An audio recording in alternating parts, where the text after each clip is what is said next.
The wind out here on the plains doesn't just move dust. It carries stories. It carries warnings. And on this one August evening, as the sun bled out across the horizon, it carried the heavy, patient weight of two riders. Down below, in a small homestead that seemed to be holding its breath, Ada Mae Dalton had her hands buried in the cool, dark earth of her garden. The soil was one of the few things left in this world she trusted. It didn't judge, it didn't whisper, it just grew things. She was used to the silence. For 6 long years, silence had been her only neighbor. But this was different. This was a heavy, listening kind of quiet. The kind that comes before the thunder. She felt them before she saw them. A prickle on her neck, a sudden coldness in her gut. She looked up. There, on the ridge overlooking her property, were 2 figures on horseback. They were as still as statues carved from the twilight, their shadows stretching down the dusty trail like long, dark fingers reaching for her home. For a heartbeat, Ada thought she was dreaming, the kind of dream that leaves you with an ache in your soul when you wake up. But they were real. She rose slowly, her body stiff, her mind racing. She wiped her dirt-caked hands on her apron, her eyes never leaving the riders. Her rifle was leaning right by the front door, a comfort she'd grown used to. She didn't go for it. Not yet. They started down the slope, their movements unhurried, graceful. These weren't men who were asking for permission. They were men who were used to taking what they wanted. One was a giant, broader than any man Ada had ever seen, with shoulders that looked like they could carry the weight of the sky. His stillness was unnerving. It was the stillness of a predator. The other was younger, leaner. His eyes darted everywhere, sharp and quick, like a hawk scanning a field for any sign of movement. Ada stepped onto her porch, the old wood groaning under her boots. She decided she would meet them on her own terms, on her own ground. She would not be a mouse hiding in her own house. She planted her feet. She waited. When they were just a few yards from her fence, she spoke. Her voice didn't tremble. It was quiet, but it was steady. It was the voice of a woman who had been through hell and learned to carry her own water. This land ain't for sale. The giant of a man didn't answer.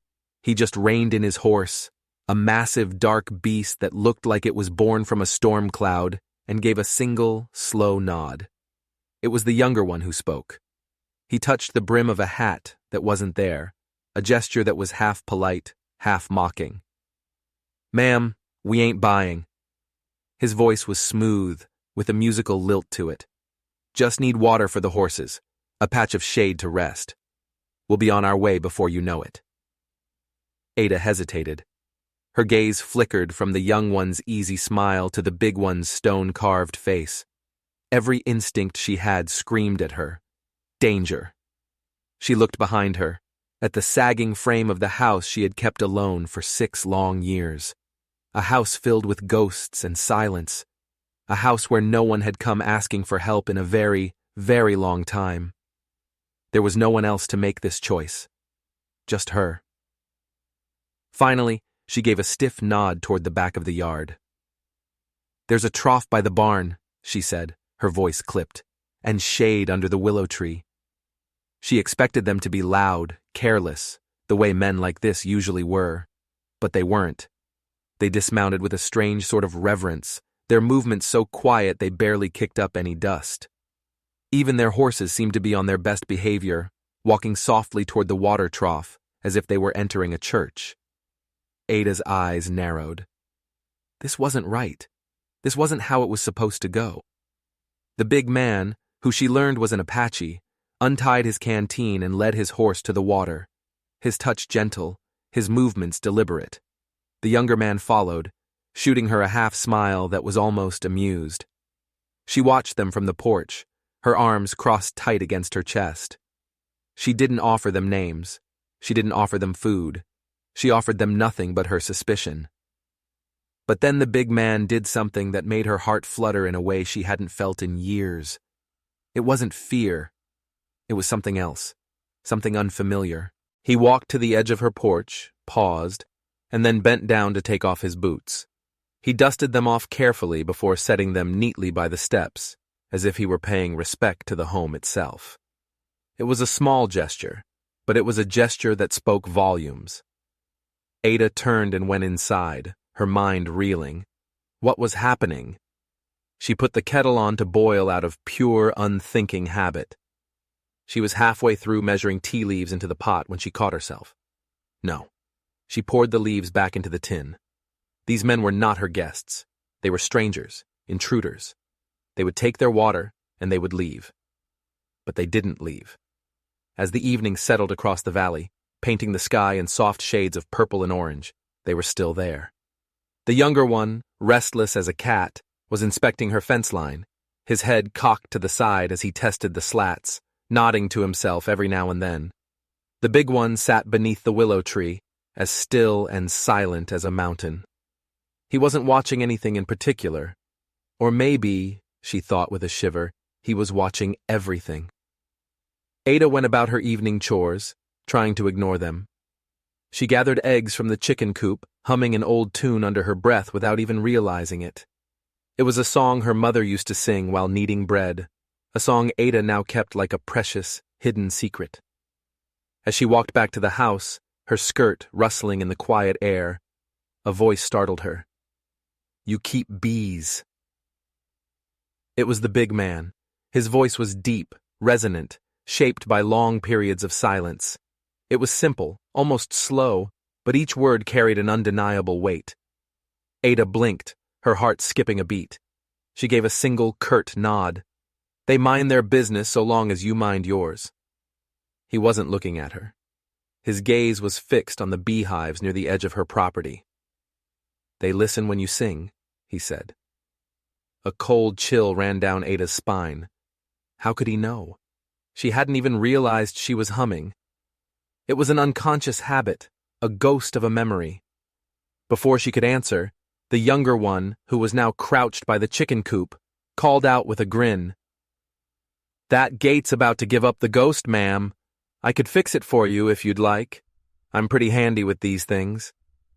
Ada folded her arms, her suspicion returning full force. "You two always this polite when you show up uninvited on someone's land?" He let out a genuine, hearty laugh. "Would it work out better for us if we weren't?" A smile tugged at the corners of her mouth, but she fought it down. She wasn't going to let these men charm their way into her life. "Do what you want with the gate," she said, turning away. "Just as long as you stay away from my bees." He gave her a playful salute and got to work, whistling a cheerful, off-key tune. That night, they built a small fire near the edge of her yard. It was far enough away not to feel like an intrusion, but close enough that she could see the flicker of the flames from her window. Ada didn't join them. She watched from the darkness of her kitchen, a silent observer in her own home.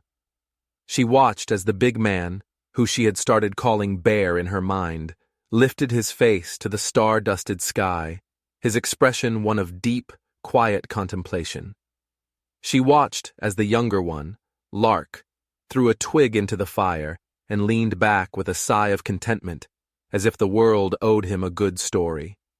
She went to bed that night with the image of the two strangers burned into her memory, one as still as a rooted tree, the other as restless as a bird, and between them, a small flickering flame of warmth in the vast, lonely darkness of her yard. She hadn't heard laughter on her property in 6 long years. The house creaked around her as she lay in bed, the familiar sounds somehow different tonight. It was as if the old house was learning how to breathe again, stretching its bones after a long, lonely slumber. She lay on her side, her back to the door, her hand resting on the empty pillow beside her. There had been no other voices in this room since her husband died. No visitors except for dust motes and bad dreams. She wasn't afraid of the men outside. But she wasn't at peace either. Something had shifted tonight. Something had been set in motion, and she had a sinking feeling that she was no longer in control of where it was going. The next morning came with a soft orange light spilling across her porch and a smell she didn't recognize. It was the smell of wood smoke and fresh-cut sage, When she stepped outside, she saw Bear at the edge of the barn splitting logs. Each swing of the axe was slow, steady, and precise. It wasn't a violent act. It was a necessary one. Lark was crouched by the chicken coop, the gate now hanging straight and true on its hinges. He was humming that same off-key tune, a piece of twine clenched between his teeth. Neither of them looked at her when she stepped out onto the porch, and that, for some reason, unsettled her more than if they had. She cleared her throat, the sound loud in the morning quiet. "You two planning on lingering here like moss on a rock, or are you planning on moving on soon?" Bear paused in mid-swing. He wiped his brow with the back of his arm, his eyes still on the log in front of him. "Today's a good day for mending," he said, his voice calm and even. And that's when Ada realized the most terrifying thing of all. A part of her, a small, secret part she didn't want to acknowledge, didn't want them to leave. And that thought, more than any town gossip, more than any memory of a rope and a hanging tree, more than all the lonely years she had spent building this quiet, solitary life for herself. That was the first thing that had truly scared her in a very long time. The days that followed were strange. They passed like a slow creek trickling over dry stone, quiet, steady, and soft enough that Ada almost forgot how parched her life had become. She found herself waking up earlier than usual, her ears straining for the sound of boots on dirt or the soft groan of the newly mended coop door. She told herself it was just caution, that she was just being vigilant. But caution didn't explain why she started braiding her hair a little tighter each morning. It didn't explain why she took out the blue cotton dress she hadn't touched in 4 years, the one she'd worn to the last county fair before her world fell apart, and laid it across her bed to air out. Bear remained a silent, steady presence. He rarely spoke, and when he did, his words were few and carefully chosen. He chopped wood with the kind of reverence some men reserved for prayer, pausing to run his fingers over the intricate grain of a freshly split log. He moved across her land with a strange, quiet grace, as if he understood its every secret, its every sorrow. Lark, on the other hand, was a whirlwind of motion and sound. He whistled while he hammered the loose planks on her porch. He sang off-key while he scrubbed out her rain barrel. He told her long, rambling stories about his travels, stories no one had asked for. Sometimes, despite herself, Ada would laugh. Other times, she would have to shut her front door just to catch her breath, overwhelmed by the sheer, vibrant life he brought with him. A fragile, unspoken truce began to settle between the three of them. It was like dust finally finding its place after a long, turbulent ride. One morning, Lark appeared at her door, holding a tin cup with 3 perfectly formed eggs nestled inside. "The fattest hens always seem to like me best," he said with a wide, infectious grin. Ada arched an eyebrow. "Is that so? I can't imagine why." He shrugged, his eyes twinkling. "I speak their language." She didn't trust them, not completely, not yet, but she found herself missing their presence when they took their horses down to the creek for a long drink, or when they took long walks toward the hills in the cool of the evening. She noticed the way Bear's eyes constantly scanned the horizon, the way they narrowed just before a storm rolled in. He seemed to understand the land in a way that went beyond words, a deep, intuitive connection that she, a farmer's daughter, both recognized and envied.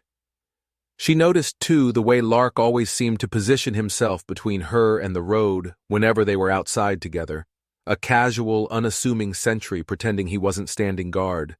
But the town noticed more than just their presence. The town noticed, and the town began to judge. It started with a basket. Ada had sent a few jars of her prize-winning preserves to the general store with Silas Boone, a local boy who ran errands for her twice a month. When Silas returned the basket, the jars were still inside, unopened. A small, neatly folded note was tucked under the handle. "Find other trade." Ada stared at the note for a long, long time. Then, without a word, she threw it into the stove and watched it burn. A few days later, she rode into town for feed. The silence that greeted her was deafening. No one met her eyes. Old friends turned their heads as she passed, their faces suddenly cold and unfamiliar. Belle Cafferty, the town's self-appointed moral compass, was standing near the mercantile, her arms crossed, her voice just a little too loud. "Some folks just invite danger into their homes," she said, her eyes fixed on a point just over Ada's shoulder. "Like they're inviting in the dust. Can't be surprised when it chokes the life out of everything." Ada didn't react. She didn't give Belle the satisfaction. She bought her feed, paid in coin, and rode home slowly, the weight of the town's silent condemnation settling heavy on her shoulders. That evening, she found Bear sitting on the porch steps, sharpening his knife with slow, deliberate strokes. The blade caught the last rays of the setting sun, flashing like a sliver of captured lightning.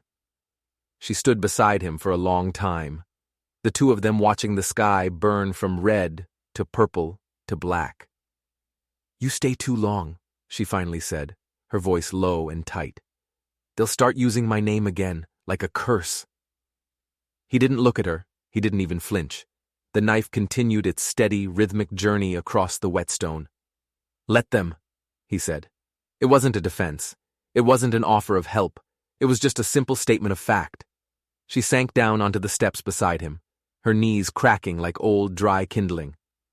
"My husband died with a rope around his neck," she said, the words tasting like ash in her mouth. "They said I helped him steal a horse, but the truth is, I didn't help. I didn't know what he was. I thought loving him meant standing beside him, even when they brought out the rope." Bear finally set the knife down, letting it rest in his palm. His hand was large, calloused, but his touch on the weapon was surprisingly gentle.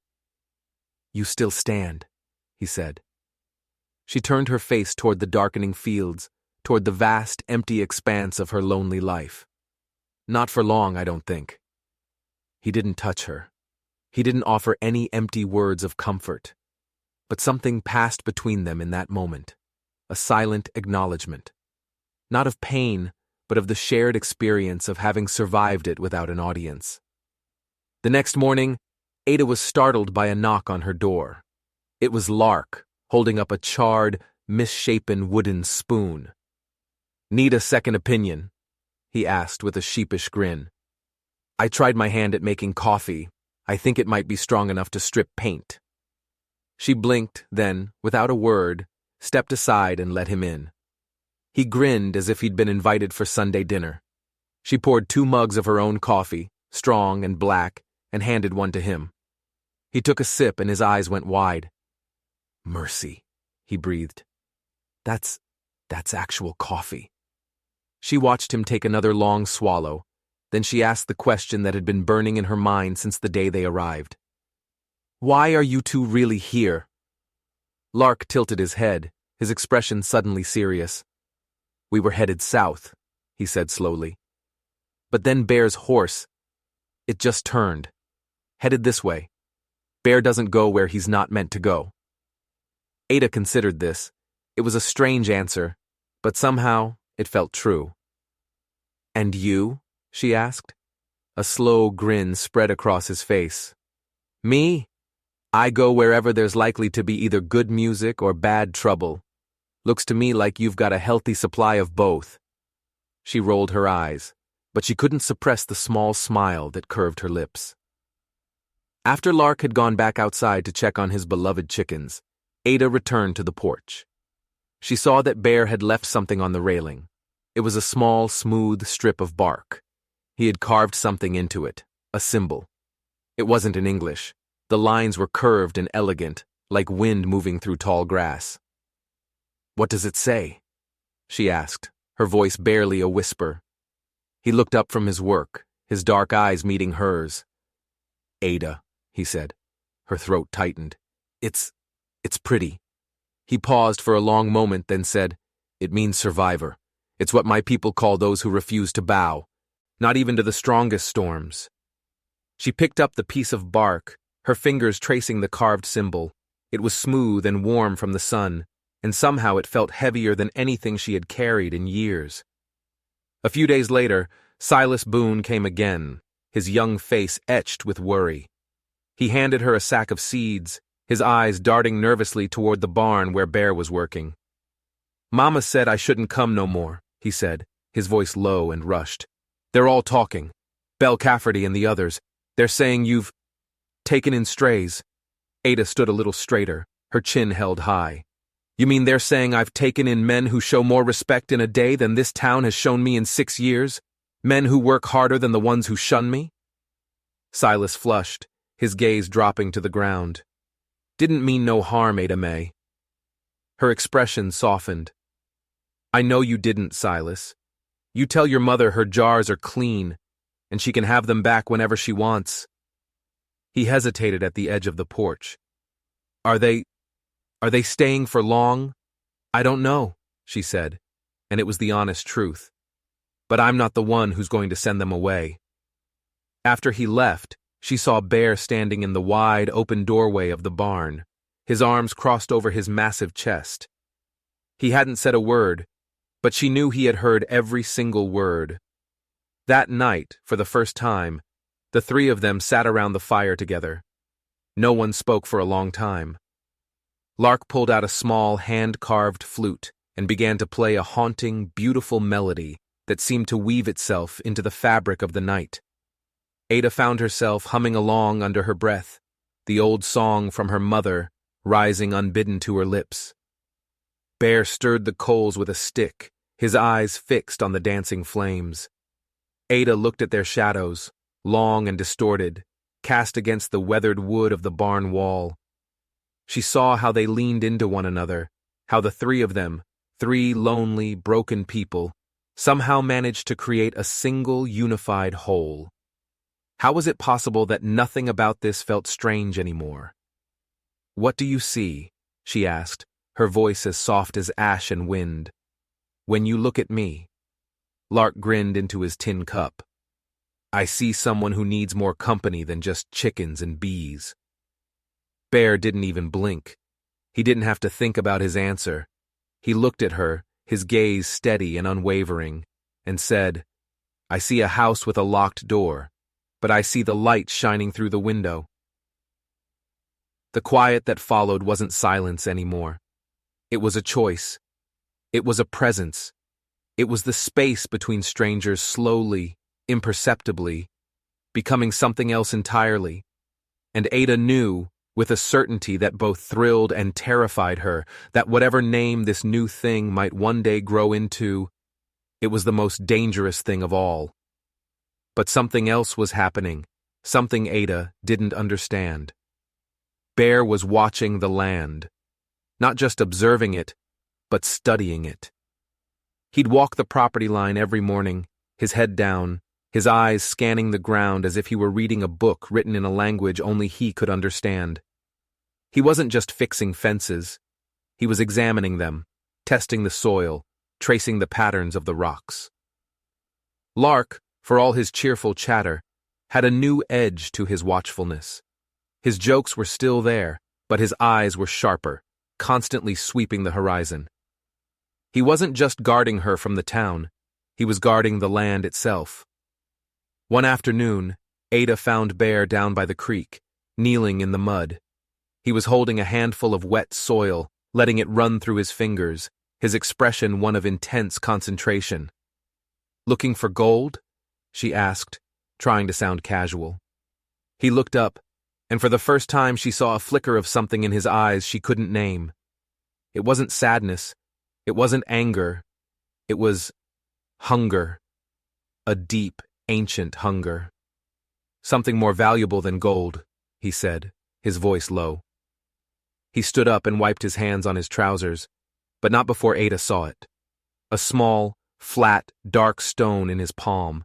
It was etched with a symbol, the same symbol he had carved for her on the piece of bark, the symbol for survivor. But this wasn't a gift. This was a discovery. "What is that?" she asked, her heart starting to beat a little faster. He closed his hand around the stone, hiding it from her view. "Just a rock," he said. But his voice was too tight, too controlled. He was lying. A cold suspicion began to creep into Ada's heart. These men weren't here by accident. Their horses hadn't just turned. They were looking for something, something that was on her land. That night, she couldn't sleep. The house felt different again. The silence was no longer peaceful. It was filled with unanswered questions. She got out of bed, lit a lantern, and went to the old wooden chest at the foot of her bed. The chest that held all that was left of her husband. His clothes, his shaving kit, a few worthless trinkets. She had never been able to bring herself to throw it all away. She rummaged through the contents, her hands trembling. And then she found it, tucked inside the lining of his winter coat, a place she had never thought to look. A small, folded piece of oilskin. Her breath caught in her throat as she carefully unfolded it. It was a map, a crude, hand-drawn map of her property, the creek, the barn, the big willow tree. It was all there. And in the center of the map, right over the spot where her house stood, was a single, unmistakable symbol. The same symbol Bear had carved for her. The same symbol that was on the stone he had found by the creek. Her blood ran cold. They weren't here because her Lanzang. They were here because of him, because of her husband, and they were looking for something he had hidden. The next morning, she confronted them. She walked out onto the porch, the map held tightly in her hand, and held it up for them to see. "What is this?" she demanded, her voice shaking with a mixture of fear and betrayal. "What are you really looking for?" Lark looked away, a flush of guilt coloring his cheeks. But Bear didn't flinch. He looked at the map, then at her, his dark eyes filled with a deep, weary sadness. "It is a long story," he said. "I've got time," she said, her voice like ice. And so, he told her. He told her about a sacred object, a relic, something that had belonged to his people for generations, a thing of great power and spiritual significance. He told her how it had been stolen by two men, two white men. One of them, he said, was her husband. The world seemed to tilt on its axis. Ada felt the porch sway beneath her feet. Her husband, a thief. She had known that. But this was different. This was a desecration. "He was partners with another man," Bear continued, his voice heavy with the weight of the past. "A man from your town. A man named Boone Waller. Boone Waller. The thick-necked brute who had been her husband's closest friend. The man who had been the first to cast a stone of accusation after the hanging." It all clicked into place. The town's hatred.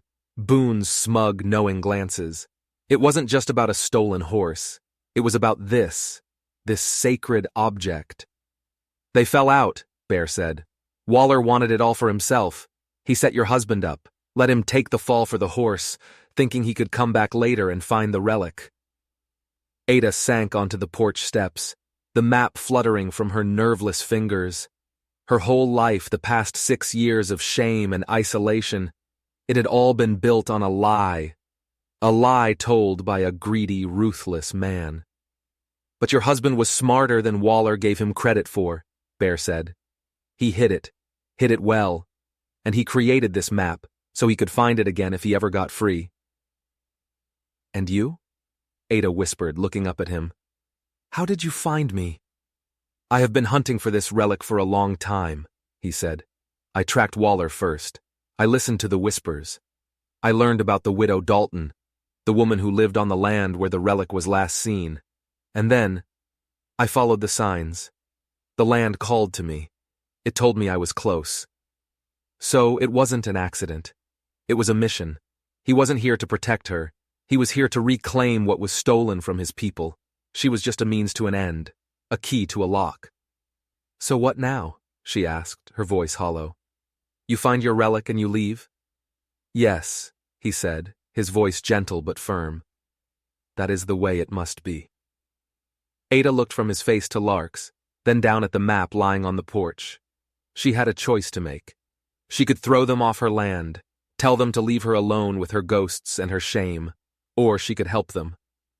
She could help them right the wrong her husband had committed.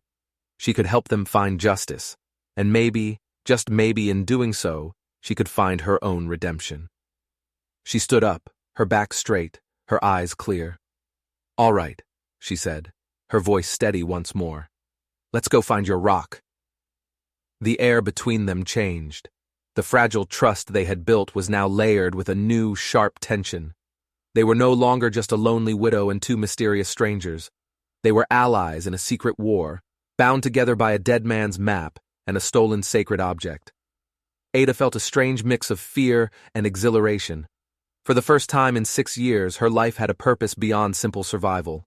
She was no longer just tending her garden and counting the lonely days. She was part of something bigger, something dangerous. They studied the map together, their heads bent close over the faded ink. The symbol was marked directly over her house, but there were other smaller markings scattered across the property. A series of dots leading from the creek. A faint X near the old, gnarled oak tree at the edge of the wheat field. He moved it, Bear said, his finger tracing the lines. He didn't leave it in one place. He was afraid Waller would come looking. So they began to search. It was a strange, silent treasure hunt. During the day, they went about their usual chores, maintaining the illusion of normalcy for anyone who might be watching from the ridge.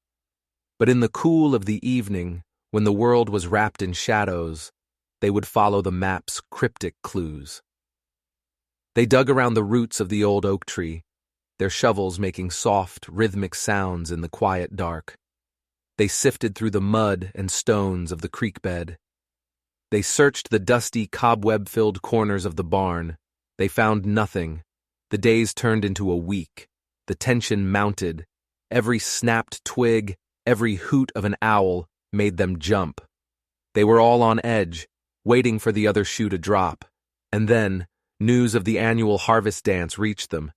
It came, as all bad news seemed to, via Silas Boone.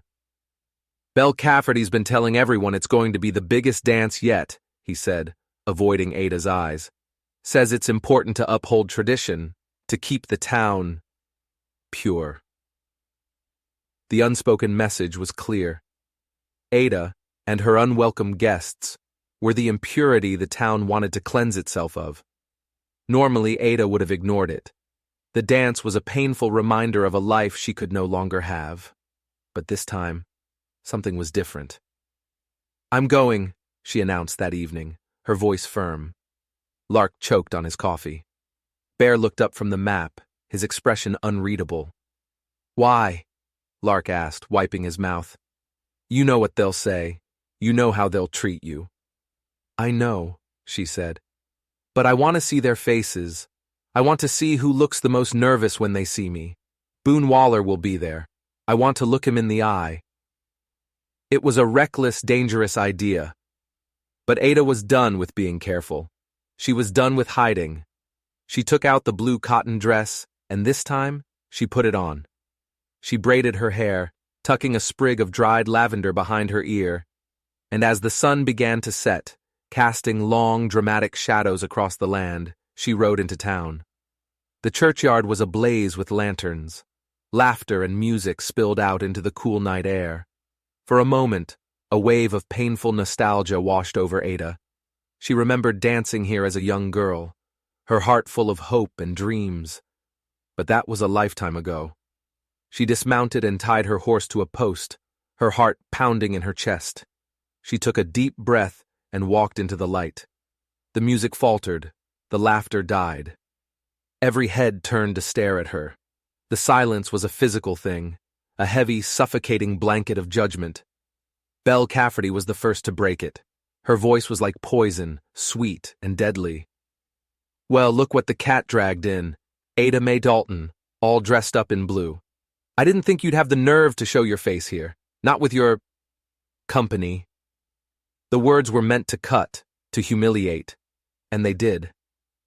Ada felt a flush of shame creep up her neck. She almost turned and ran, but then she heard it, the soft, steady sound of 2 horses approaching.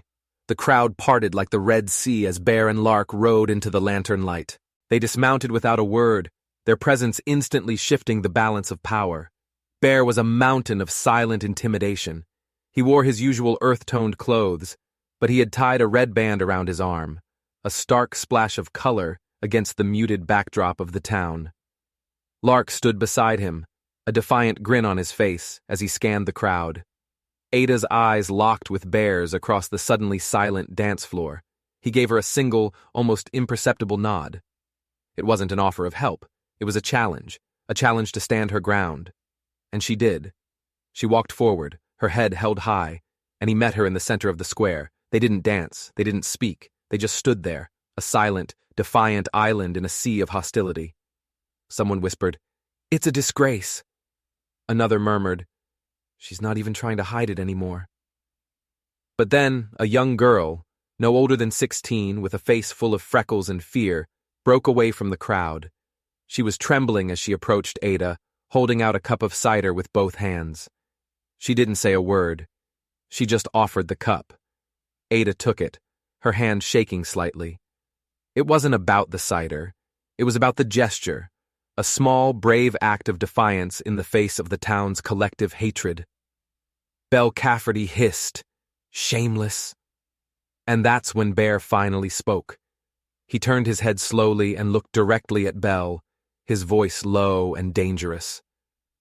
"She is braver than any man in this town," he said, his words cutting through the silence like a knife. "You would do well to remember that." Belle recoiled as if she had been struck. The spell was broken. The music started up again, hesitant at first, then gaining confidence. A few couples began to dance, their eyes studiously avoiding the strange tableau in the center of the square. Ada, Bear, and Lark stood their ground for a few more minutes, a silent, unmovable testament to their strange alliance. Then, without a word, they turned and walked away, leaving the town to its whispers and its judgments. They rode home under a sky swollen with stars, but when they reached the homestead, Ada's heart sank. The front door was hanging open, splintered at the frame. Someone had been here. She rushed inside, her heart pounding. The house had been torn apart. Drawers were pulled out, their contents strewn across the floor. The mattress on her bed was slashed open. The floorboards were pried up. They had been looking for the map. But the map was safe. Ada had tucked it into the bodice of her dress before she left. A new, cold fear gripped her. This wasn't just about town gossip anymore. This was about greed. Boone Waller knew the relic was here, and he was getting desperate. "He's not going to stop," she said, her voice a tight whisper. "He'll be back." Bear walked to the window and looked out into the darkness. "Yes," he said, his voice grim.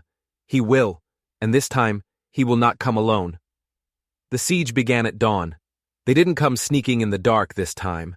They came riding bold as brass in the first light of morning, a posse of 10, maybe 12 men, with Boone Waller at their head. They were a grim, determined-looking bunch, their faces hard, their eyes cold. They weren't here to talk. They were here to take. Ada watched them from the kitchen window, her heart a cold, hard knot in her chest. Lark was at the other window, his face pale, his usual grin gone. Bear stood behind them, as still and silent as the mountain he was named for. "What do we do?" Lark whispered, his voice tight with fear. "We wait," Bear said. Boone Waller reined in his horse just outside the fence line, his men fanning out behind him in a menacing semicircle. "Ada May!" he bellowed, his voice echoing in the quiet morning air. "I know you're in there, and I know you've got something that belongs to me." Ada's hands clenched into fists. Belongs to him? The man who had betrayed her husband and let him hang? "Give it to me now," Waller shouted, "and maybe I'll let you and your savage friends walk away from here with your lives." It was a hollow threat, and they all knew it. Waller couldn't afford to leave any witnesses. "He's lying," Lark muttered. "Of course he is," Bear said, his eyes never leaving the men outside. The waiting was the worst part. The silence stretched on, thick and heavy with unspoken threats. The sun climbed higher in the sky, beating down on the small homestead, turning it into an oven. And then Waller gave a signal. Two of his men dismounted and started towards the house, their rifles held at the ready. "Get down!" Bear commanded, his voice a low growl. Ada and Lark dropped to the floor just as a bullet shattered the kitchen window. sending shards of glass flying through the air. The fight had begun. It was a desperate, terrifying battle. They were outnumbered, outgunned, and trapped. Bear had a rifle, a weapon he had kept hidden in his saddlebags, and Lark had a small pistol. Ada had her own rifle, the one she'd always kept by the door for protection. They fired back, their shots precise and controlled. They weren't trying to kill. They were trying to survive. But Waller's men were relentless. They kept up a steady barrage of fire, pinning them down, slowly closing in. Hours passed. The air in the small house grew thick with the smell of gunpowder and fear. Their ammunition was running low. Their time was running out. "They're going to burn us out," Lark said, his voice hoarse. He was right. Ada could see two of Waller's men sneaking towards the barn with torches. A wave of despair washed over her. This was it. This was how it ended. She was going to die here in this house, defending a stolen relic and a name that was already tarnished beyond repair. But then, Bear did something unexpected. He turned to her, his dark eyes burning with a fierce intensity. "The map," he said. "Where is the final mark?" She pulled the crumpled oilskin from her dress and spread it out on the floor. Her finger trembled as she pointed to a small, almost invisible X. It wasn't in the house. It wasn't in the barn. It was in the garden, right under the spot where she grew her thyme, the herb of courage. "My husband," she whispered, a sudden sharp understanding dawning on her. He knew. He knew I would never let the thyme die. Bear nodded. "It is time," he said. "Time for what?" Lark asked, his eyes wide. "To end this." Before Ada could ask what he meant, he moved. He was a blur of motion, a force of nature unleashed. He kicked open the back door and ran, zigzagging across the yard towards the garden, drawing the fire of Waller's men. It was a suicide run. Ada screamed his name, but he didn't stop. He reached the garden, fell to his knees, and began to dig frantically with his bare hands. Waller and his men, seeing their prize within reach, charged forward. But just as they were about to close in on him, a new sound cut through the air. A high, piercing whistle. And then, from over the ridge, a single rider appeared. It was Silas Boone. But he wasn't alone. Behind him, riding hard and fast, was the town marshal and a dozen deputized men. Lark had snuck out during the night. He had gone for help. Waller and his men froze, caught between the house and the approaching lawmen. Their faces were a mixture of shock and fury. But it was too late. They were trapped. In the confusion, Bear pulled it from the earth. It wasn't a rock. It was a small, intricately carved wooden box. He stood up, holding it high for all to see, and then he opened it. There was no relic inside, no sacred object, just a bundle of letters. Letters written in Boone Waller's own hand. Letters that laid out the entire plan, the theft, the betrayal, the framing of Ada's husband. It was a confession. Waller's face went white. He raised his rifle to fire at Bear. But it was too late. The marshal's men were on him, disarming him, dragging him to the ground. The siege was over. In the aftermath, the truth came out. The whole sordid story. The town was rocked by the revelation. Belle Cafferty was publicly shamed. The people who had shunned Ada for years now looked at her with a mixture of guilt and awe. Her name was cleared. The whispers finally died. A few days later, Bear and Lark prepared to leave. Their mission was complete. The letters, the proof of Waller's treachery, were the real sacred object. They were the key to restoring not just Bear's people's honor, but Ada's as well. Ada stood on the porch, watching them saddle their horses. Her heart ached with a sadness she hadn't expected. "Will you come back?" she asked, her voice small. Lark gave her a sad smile. "Our road lies south, Ada May." Bear finished tightening his saddle, then walked over to her. He stood before her for a long moment, his dark eyes searching her face. Then he reached out and gently took her hand. "My journey is over," he said, his voice soft. "I was sent to find that which was lost, and I have found it." He wasn't talking about the box of letters. He was talking about her, he stayed. The wind out here on the plains still carries stories. But now, it carries a different one. It's the story of a woman who was once an outcast, a woman who had lost everything. It's the story of a silent, watchful man who came looking for justice and found a home. It's the story of how two broken people, from two different worlds, managed to build a new life together, a life of peace, of quiet strength, of love. They say that if you ride past the Dalton place on a warm summer evening, you can hear the sound of laughter, you can see the flicker of a fire in the yard, and you can feel the presence of something strong and true, something that was lost and then found, something that was broken and then mended. Some love stories aren't told with kisses. They're told with shared silence, with quiet acts of courage, with the steadfast refusal to give up on a person or a piece of land. They are built, slowly and carefully, like a stone wall, one act of trust at a time. And that is the most powerful kind of story of all. If you enjoyed this story, don't forget to hit that subscribe button and turn on notifications so you don't miss the next one. Thanks for listening.